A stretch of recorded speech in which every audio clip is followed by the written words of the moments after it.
Pour prendre un exemple très simple qui est l'alimentation.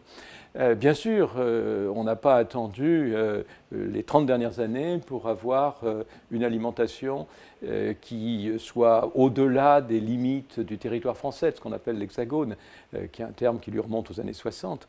Mais les restaurants chinois, par exemple, remontent à l'immédiate après-guerre de 14, quand il restait d'anciens soldats chinois qui sont restés sur le territoire français. Mais on s'est ouvert, par exemple, au sushi. À la nourriture japonaise qui est devenue très à la mode depuis justement une trentaine d'années.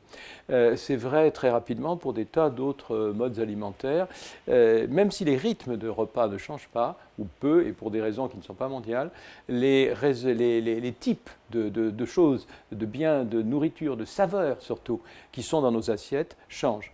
Alors, il y a quelquefois des influences dans d'autres domaines, mais bien sûr, dans la vie quotidienne, la mondialisation, c'est d'abord Internet.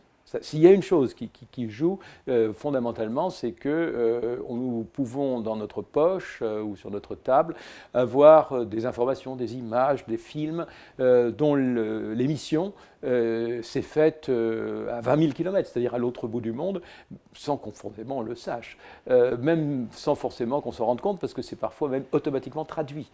Donc la mondialisation, c'est la mise en relation de connexion. Et l'exemple le plus net, qui date déjà depuis une quinzaine d'années, c'est la mise en réseau de jeux vidéo, où un joueur va pouvoir être en interaction avec des gens qui seront en Amérique du Sud, en Nouvelle-Zélande, au Japon, sans qu'ils le sachent forcément d'ailleurs, où ils sont, parce que c'est des pseudonymes, parce qu'on avance masqué, ce qui l'amène souvent à être lui-même mondialisé, par exemple, dans son expression, en parlant un anglais plus ou moins simple, qui lui permet d'être en connexion avec d'autres personnes. Donc des objets de vie quotidienne, des vêtements qui sont faits très loin, un jean qui a été pensé aux États-Unis à partir d'une toile de Nîmes, c'est-à-dire d'un mot d'origine française, la ville de Nîmes, les textiles de Nîmes, mais qui est faite avec du coton qui vient de l'Inde et qui a été tissé en Chine et qui ensuite a été monté en Tunisie pour être vendu en France. Donc on a là quelque chose qui, dans notre vie quotidienne, dans beaucoup d'objets, est mondial sans qu'on le sache. Alors cela se traduit par des éléments qui ne sont pas forcément simples, qui expliquent des changements économiques, par exemple une certaine désindustrialisation, c'est-à-dire des usines qui ferment dans des pays riches, anciennement riches comme la France, parce que justement l'usine de textile a disparu.